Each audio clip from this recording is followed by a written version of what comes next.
दोस्तों आपने अगर हमारा चैनल अभी तक सब्सक्राइब नहीं किया है तो प्लीज सब्सक्राइब कर लें और बगल वाले घंटे को भी दबा दें, क्योंकि हम लाते रहते हैं नए नए बिजनेस आइडियाज और नई नई जानकारी केवल आपके लिए।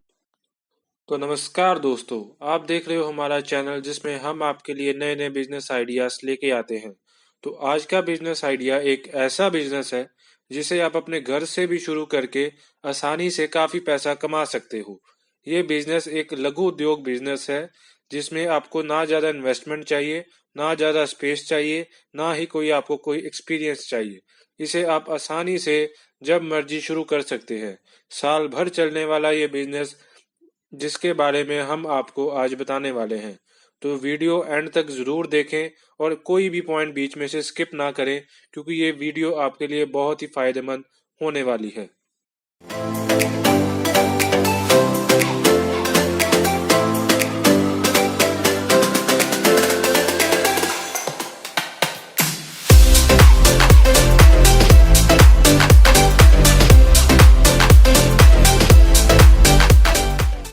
दोस्तों आज हम बात करेंगे नॉन वोविंग बैग बिजनेस के बारे में।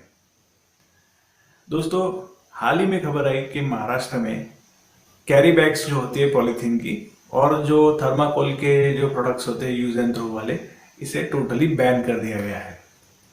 क्योंकि पोल्यूशन इतना ज़्यादा बढ़ रहा है, इसलिए ये धीरे धीरे हर राज्य में प्लास्टिक बैग्स और ये जो थर्माकोल है इसके जो प्रोडक्ट्स है ये टोटली बैन हो जाएंगे।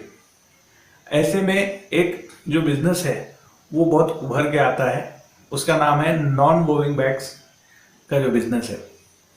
आपने अगर इसको हिंदी में कहा जाए तो कपड़ों की जो थैली होती है उसका बिजनेस।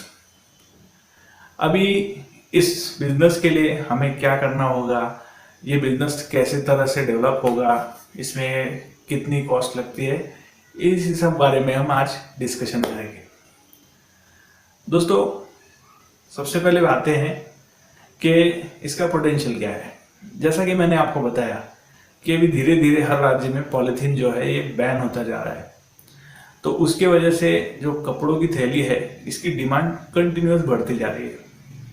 अब आप चाहे शोरूम चले जाओ, कोई भी शॉप चले जाओ, तो वहाँ पर अब जो लोग हैं वो 5 रुपये भले एक्स्ट्रा लेते हैं, लेकिन जनरली कपड़े वाली बैग ही वो प्रोवाइड करते हैं। उसमें प्रिंटिंग बहुत अच्छी तरीके से होती है, बैग जो दिखने में होती है वो ज़्यादा इम्प्रेसिव होती है और इसकी जो डिमांड है ये कंटिन्यूसली बढ़ती जा रही है।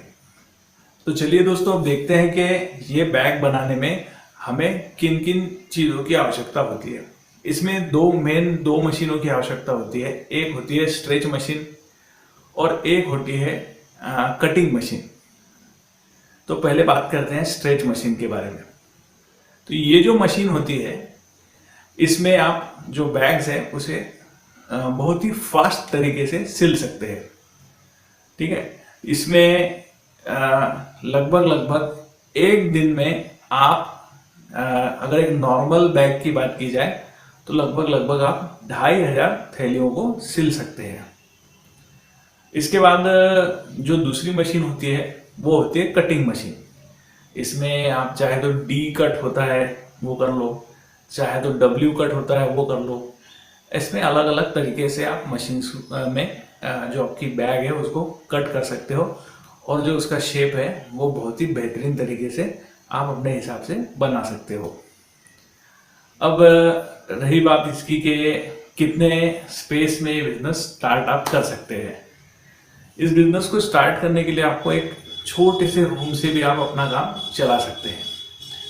10 बाय 10 के अगर रूम है तो बहुत ही बढ़िया। तो इतने छोटे एरिया में भी ये बिजनेस शुरू किया जा सकता है। दोनों मशीन उसमें प्रॉपरली फिट बैठ सकती है। यानी अगर आप इसे घर से ये बिजनेस करने का सोच रहे हैं तो ये बहुत ही अच्छी अपॉर्चुनिटी साबित हो सकती है। अब बात करें इसकी कॉस्टिंग की, तो ये जो मशीन्स है ये आपको लगभग बिजनेस है 1,30,000 से स्टार्ट होता है। इसमें साथ ही साथ आप कॉस्ट पकड़ लीजिए, जो नॉन वोविंग का कपड़ा होता है उसकी भी कॉस्ट आपको पकड़नी होगी। मार्केट में अगर आप चले जाओ तो ये जो कपड़ा होता है ये लगभग आपको 85 रुपए से लेके तो 90 रुपए के बीच में किलो से मिलता है। तो इसकी भी आप कॉस्ट इसमें ऐड कर सकते हो। तो ऑल ओवर आपका ये जो बिजनेस है ये मिनिमम आपका 1.5 लाख के इन्वेस्टमेंट से स्टार्ट होगा। ये 1.5 लाख की इन्वेस्टमेंट है, आप इसे लगाइए और ये बिजनेस स्टार्ट कीजिए। और जो डिमांड है इसकी तो बहुत ह्यूज डिमांड है। आप इसमें अलग अलग शोरूम से जब जुड़ते हो, उसके बाद कुछ शॉप से आप जुड़िए जिन्हें इस तरीके के चीज़ों की ज़रूरत होती है। और ये जितना भी सामान होता है आपको पर्सनल जाके बेचना नहीं है, ये लगभग B2B का बिजनेस है। आपको जो बिजनेस ओनर्स है इस तरीके के, उन्हीं को डायरेक्ट आपको ये बेचना होता है, और वो भी होलसेल रेट में। तो चलिए दोस्तों, बात करते हैं इसके प्रोडक्शन कॉस्ट की।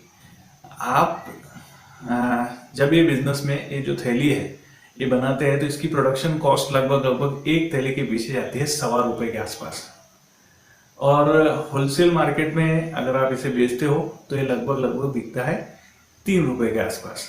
और MRP से जो रिटेल करते हैं उससे जो प्राइस होती है वो लगभग होती है ₹5 मिनिमम।